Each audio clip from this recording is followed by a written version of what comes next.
Okay guys, so I am back. It is about 6:30 a.m. Max is still sleeping.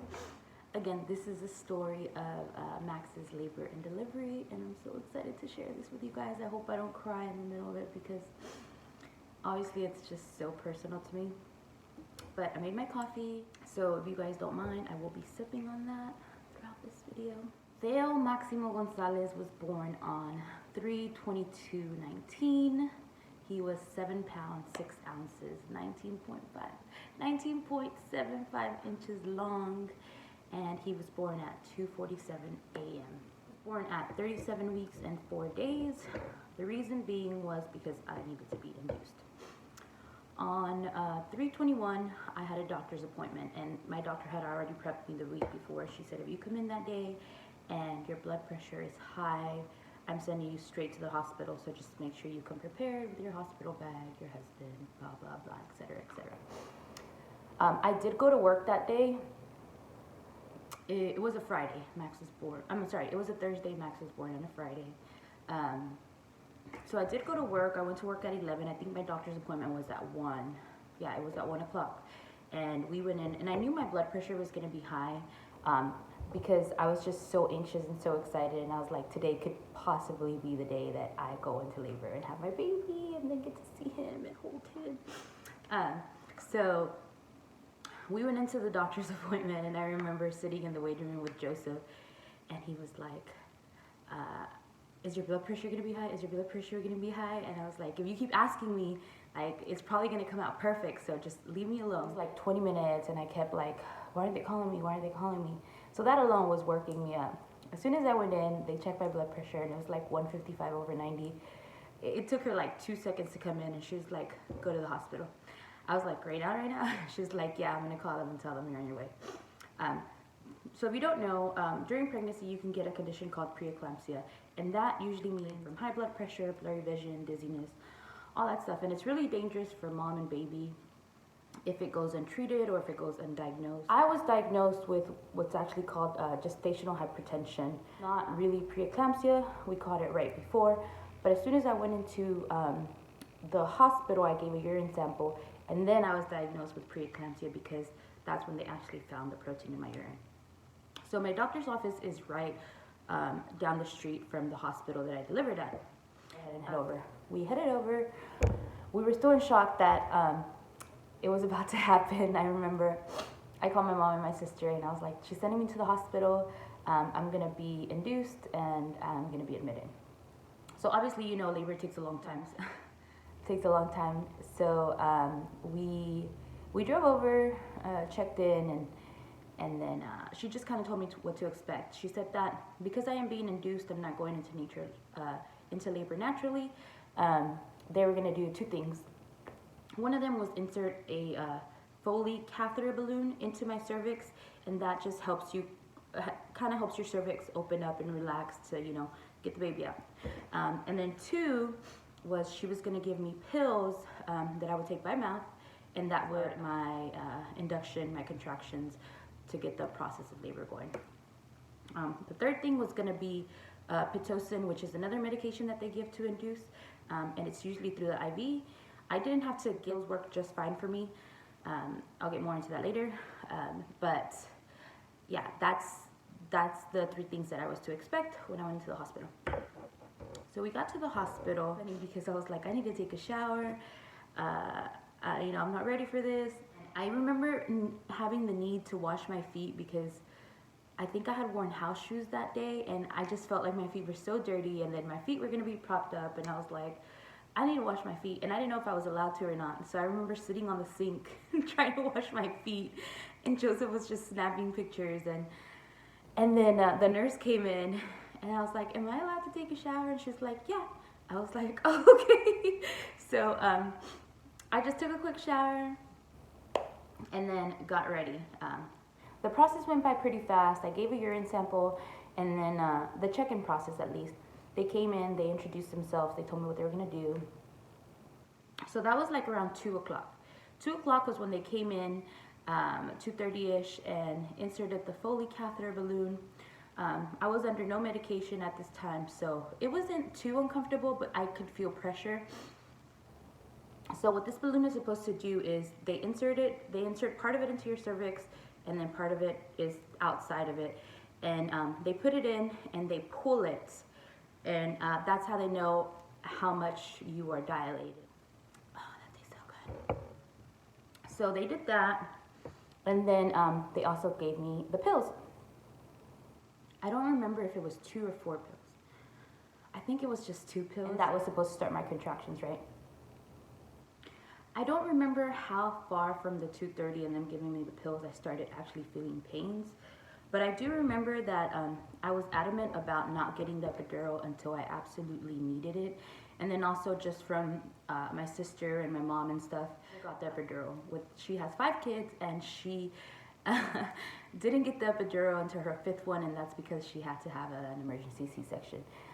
So she is strong. I like to believe that I have a high pain tolerance, but labor pains, y'all, are a whole different kind of story.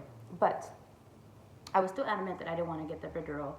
When I was there, I was like, no, I can do this. If my sister did it, I can do it. And granted, y'all, every labor is different. Every mom is different. Hands down to the moms who can do it without the epidural for real, because it is painful. But at this point, I didn't want the epidural. I started having contractions. And, you know, the way I was thinking, I was like, okay, let's let gravity do what it does. I'm gonna start walking around. I asked for one of the big yoga balls, and that's mostly what I spent my time on. I didn't sit on the bed because I just felt like it wasn't gonna do anything to get this baby out. So I asked for the yoga balls, and then I just started bouncing on it nonstop.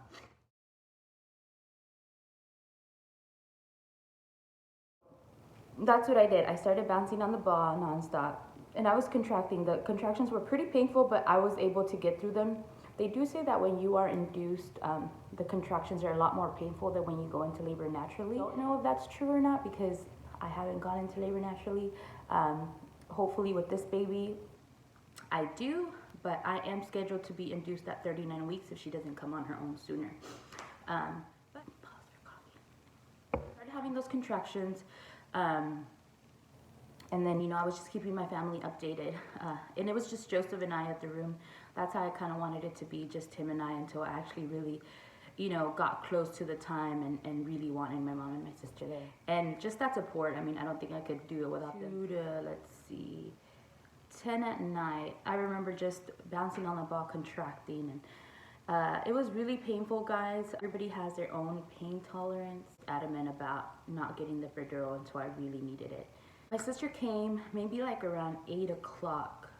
She came with the kids and my brother-in-law, and they brought me food because they did tell me I was, my doctor didn't believe that I was gonna have the baby so soon. She thought I would be in labor for hours until maybe like Friday night because she wasn't even in the hospital. She was on call somewhere else, which was really sad. I wished it was my doctor that was there to deliver Max, because I've been with her for almost 10 years already. But she wasn't, but that's okay. 8 o'clock, I remember my sister coming, and I was like, bring me tacos, I want something to eat, I don't want the hospital food. By this time, Joseph and I had just had snacks. I don't even think we had thought about eating because we were so excited that Max was coming. Contracting while they were there, but by this point it was like 8 o'clock. I had gotten the first dose of medications like around 2:30-ish, so they weren't as consistent, just as strong, but not as consistent. So we hung out there for a little bit, and then she said, you know, call me when you get closer to, obviously. Physically, I was just like, holy hell, like, I need to rest, right? And that's what the nurse, after they left, the nurse came in, and she's like, okay,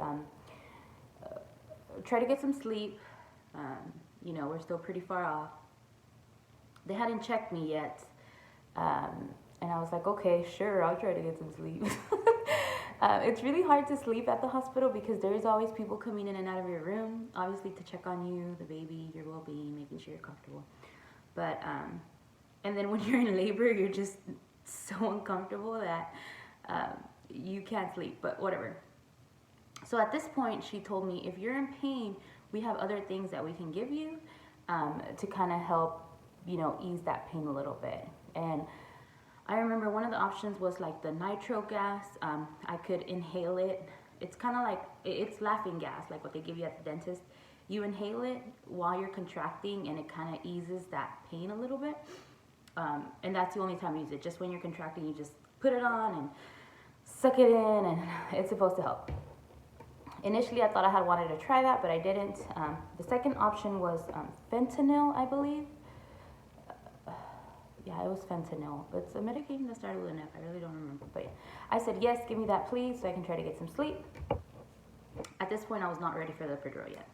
So it had been 2, 3, 4, 5, 6, 7, 8, 9, 10.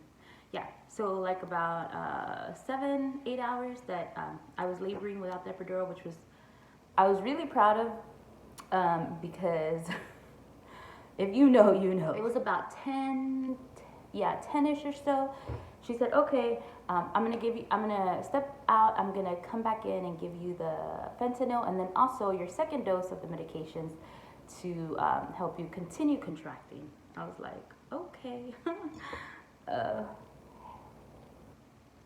And she gave me the pills. I took them. Joseph was already getting comfortable on the couch next to me.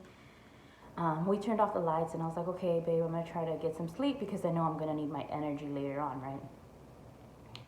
After this, y'all, it was like, it's a complete blur, but I remember it because, I mean, how could I not remember it? It was like around 10:30-ish, 10:45-ish, that I was tossing and turning in the hospital bed, and then I heard a pop. Like, I heard a pop. It sounded like somebody just went, like, right in my ear, and then I felt a gush of water. Again, I didn't have the epidural yet, so I could still feel everything. And I was just so unsure, like, I was like, what was that? And I just felt completely wet, like, from the waist down. And I remember telling Joseph, I was like, babe, wake up. I think my water just broke. And it was funny because he's like, are you sure? And I've seen this, like, in movies and in videos and in memes and stuff, where the husband is like, are you sure? Joseph literally, like, Joseph loves his sleep, y'all. I could be popping out his kid, and then, you know, if I'm waking him up, he's still like, are you sure? I was popping out his kid. So he's like, are you sure? And I'm like, yes, I feel wet. Get up. Come check me. Like, help me. And then we moved the blankets, and everything was wet, and then I could still feel gushing coming out, right? So I paged the nurse, and I'm like, hi, I think my water just broke. And she's like, okay, we'll be right in. After my water broke, this is when my contractions really started back to back, like super strong. And the nurse came in and the doctor came in, and they were like, let's check to see if your water did break, and then let's check to see how dilated you are. So again, this balloon is supposed to stay in you, and when they yank it, it's supposed to stay in you unless you're like super dilated. And when she went to go check the balloon, she pulled it and it came completely out, and she was so shocked. She was like, oh my God, your balloon came out. She was like, I wasn't expecting that. I was like, what does that mean? I'm like, if you're not expecting that, I wasn't expecting that, so what does that mean? And she said, you're 5 centimeters dilated. And she's like, so this is going by pretty fast. And again, literally, as soon as my water popped, I was like in pain, y'all. So much more pain than I was the whole 8 hours that I was laboring before that. And Joseph was in front of me, and I was holding on to him like this. And I was like, I need to call my mom. The baby's coming. I need to call my sister. And he was like, no, it's too soon. You're only 5 centimeters. I'm like, no, I need to call him now. And I just knew. I mean, I did think that mom thing kicked in, and you just know. So I called them and I said, I'm at 5 centimeters. Y'all need to get over here because they're surprised that I'm at 5, and I just think, you know, the baby's gonna come soon. Y'all need to get over here. And they were like, okay, we're on our way. I hung up. I was still holding on to Joseph, and my contractions were so bad, so strong. At this point, guys, I'm shaking. I'm just like sweating. I'm just like, I remember telling Joseph, I'm gonna die. Like, I'm gonna die. I remember saying that. Oh my God, y'all, because it was so bad. There's no way to explain labor pains. There isn't. And I remember telling him, I want the epidural. I need the epidural. Tell him to give it to me right now. And I was still so, like, I think my pride was a little hurt because I was like, my sister did it. My sister's the biggest chicken. Sorry, sis, but she is. She's like scared of dogs. She's scared of tattoo. Like, she's the biggest chicken ever. And she like popped out 4 kids with no pain medication. And I remember calling my sister and I was like, I need the epidural. I'm gonna get the epidural. And she's like, get it. Like, tell them to give it to you. Like, if you want it, if you need it, get it. I really thought she was gonna be like, no, sis, you can do it. Like, just constant, you know, like, where she's like, sis, do what you gotta do, like, to get this baby out. So again, this is almost about like midnight, right? Midnight, the nurse comes in and she came back in and I'm like, I need the epidural, please. And me, in my mind, I'm like, as soon as I say that, the guy's gonna come in, roll his cart, and, you know, stick me in my back and I'll be good. No. Not for me. So she's like, okay, sure. So between me saying I need the epidural and me actually getting it, so much happened in between that time. I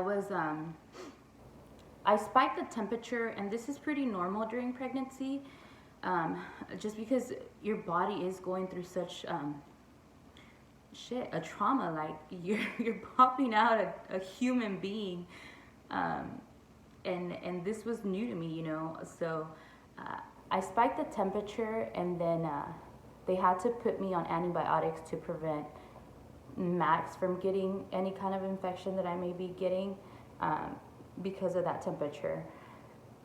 So because of that, and then also my contractions were so strong and close together that Max's heart rate started decelerating. It started getting really low. So because of that, they had to give me an injection to kind of slow down my contractions. Again, this is from like midnight, Thursday, the 21st, or I guess it was already Friday, the 22nd, yeah, because it's midnight, up until like maybe 1:45 or something. So between then and like 1:45, 1:50 a.m., I spiked the fever. I had to get on antibiotics. Max's heart rate started decelerating, and I had to get that injection to slow down my contractions because of his heart rate. At one point, I was just in a lot of pain.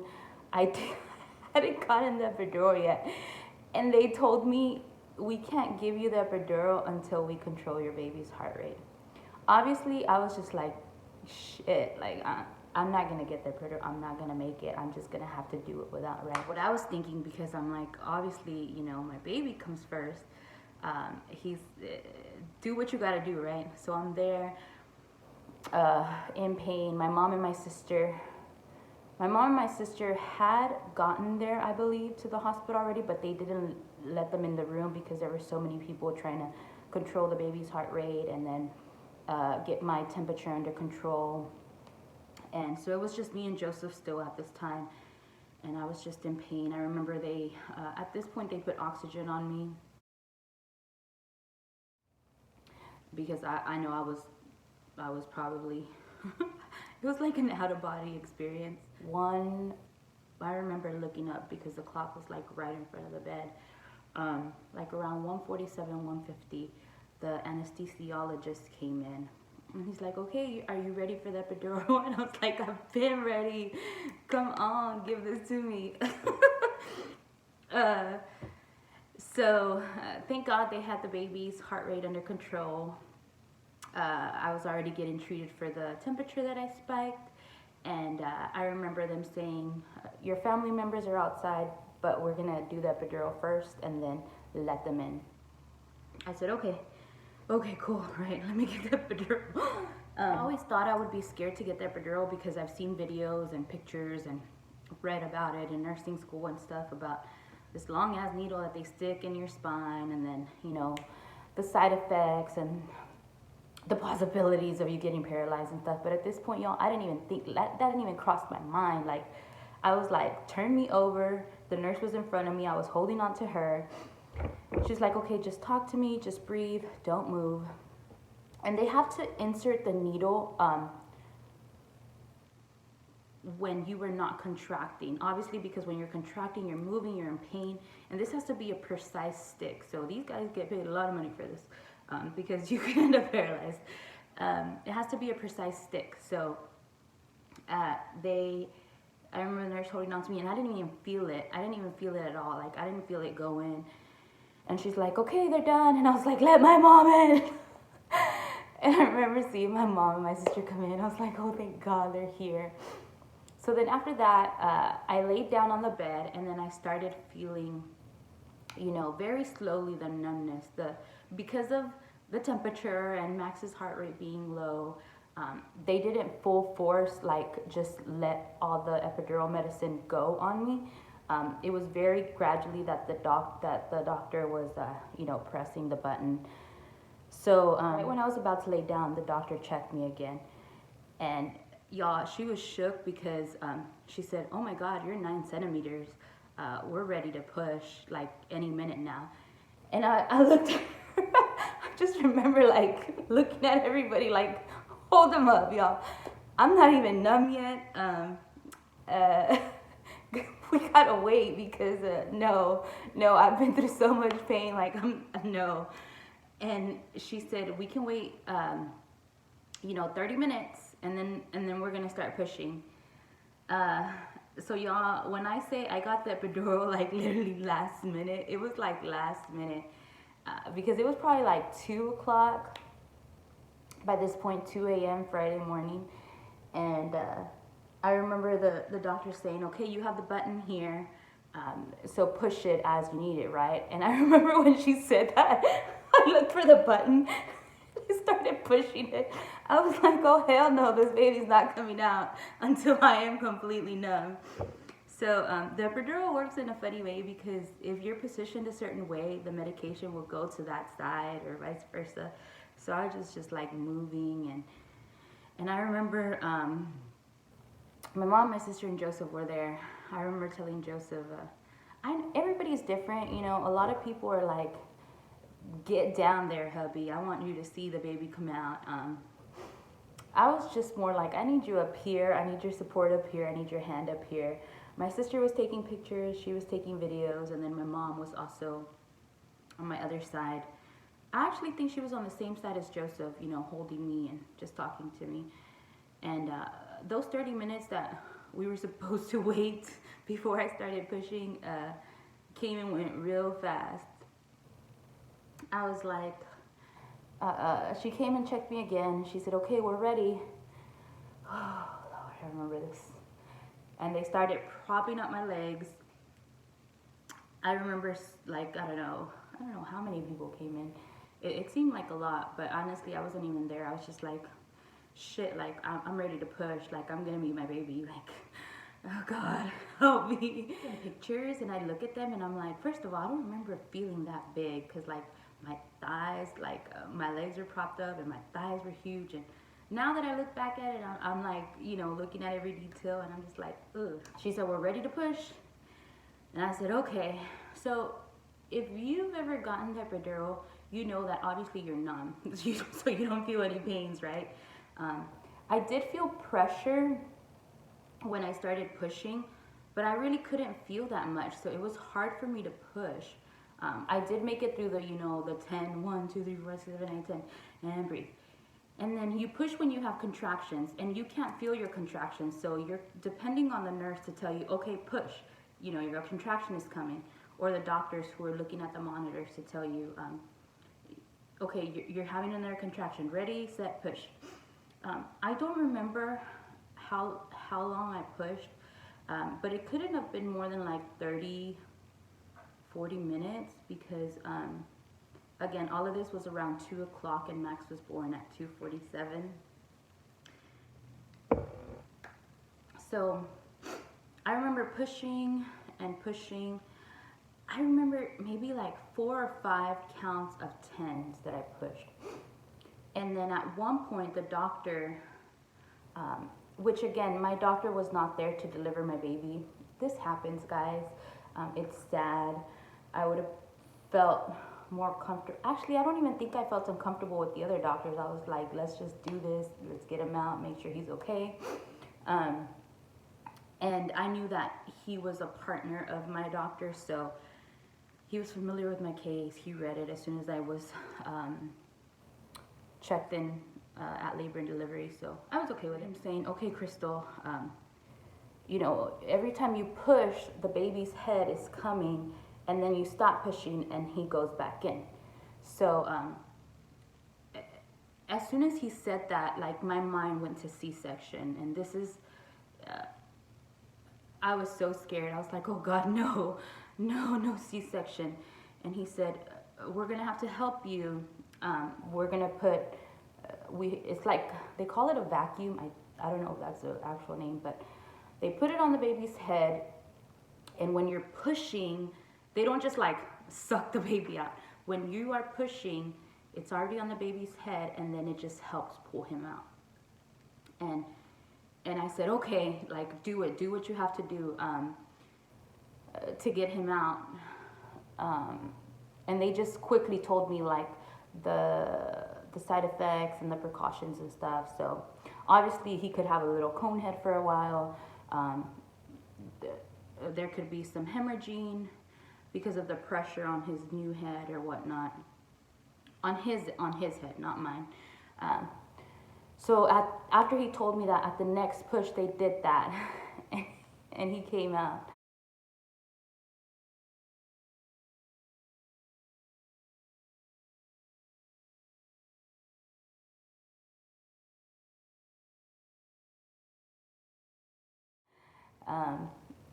And they put him on your belly, and I remember just looking at him and like in disbelief, like, he's here, oh my God, he's here, and is he okay? Like, literally everything goes through your mind, like, does he have all his, you know, his toes, and is he okay? Is he okay? That's the only thing that just pops through your mind when your baby's born. Oh God, I didn't want to cry. But how can you not cry? It's your baby. I remember holding him, and if you've seen my previous videos about my struggle to get pregnant and the miscarriage I had before Max, so he was our rainbow baby. He is our rainbow baby. And Joseph was next to me, and I remember looking at him and just, in my mind, I was like, I did it. He's here, I did it. I had our baby.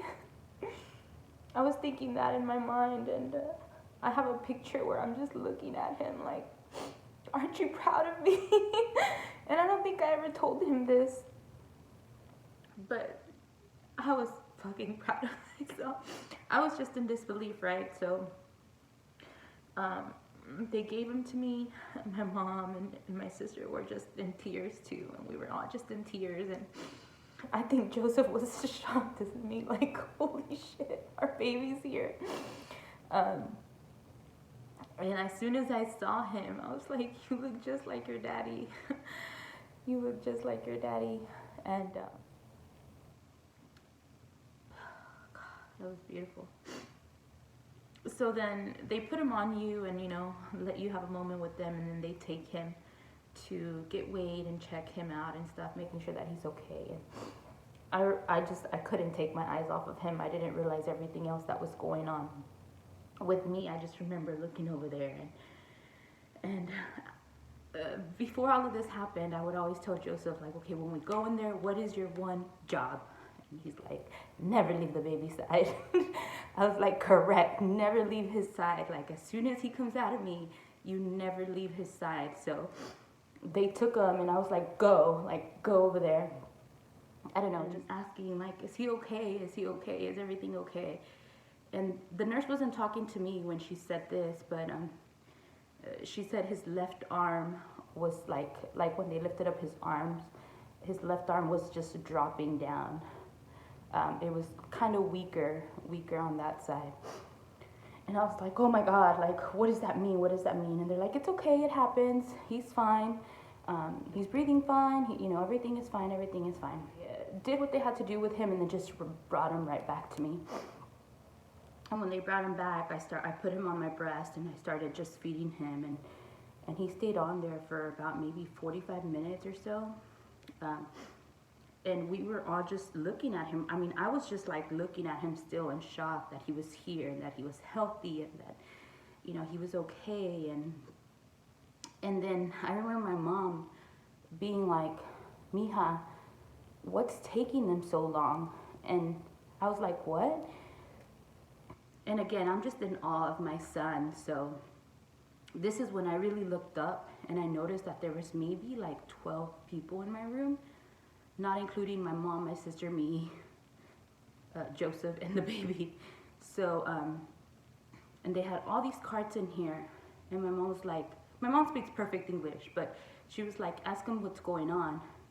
And I was like, oh shit, like, what is going on? I don't know what was normal. I thought they were just doing what they had to do. I did tear with Max. I think I had like a 2nd degree tear. I don't know.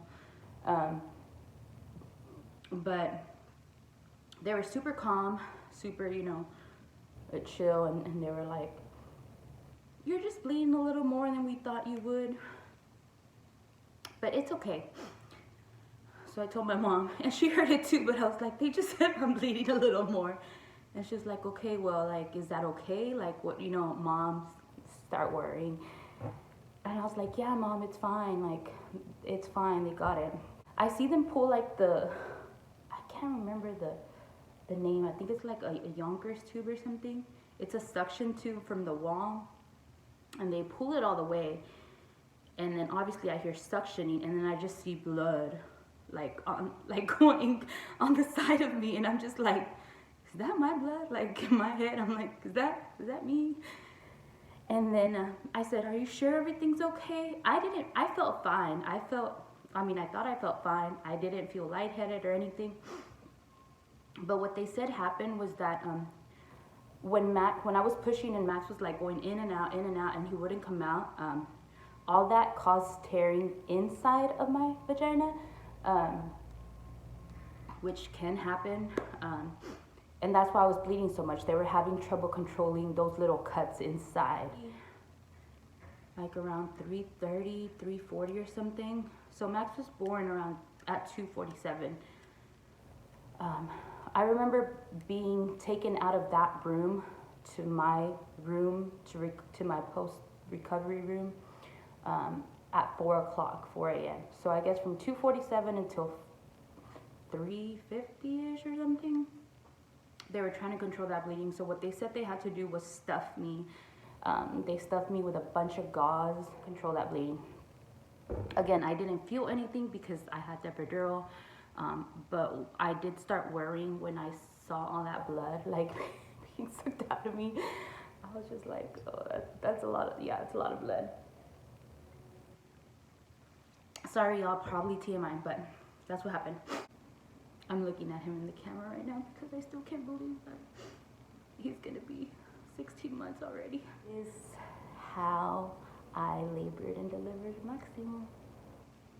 Y'all, this story is so close to my heart, and I know every mom feels like this because it's something you never forget. Like, I feel like Max could ask me, when I'm 65, and I could tell it from beginning to end, just how I told you guys, and then this happened, and then this happened, and I don't want to ramble on, but it was just beautiful. But I will add pictures and some videos of him coming out. I mean, sorry. Damn. Not of him coming out. Just, them placing him on me. And I think I did miss the part where Joseph obviously cut his umbilical cord. That's Daddy's job. Thanks for letting me share the story with you guys again. I thought it was just the perfect time because I'm about to have baby number 2, and it's nice to have this recorded for Max.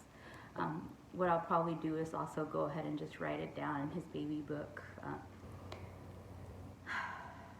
I guess I'm ready now.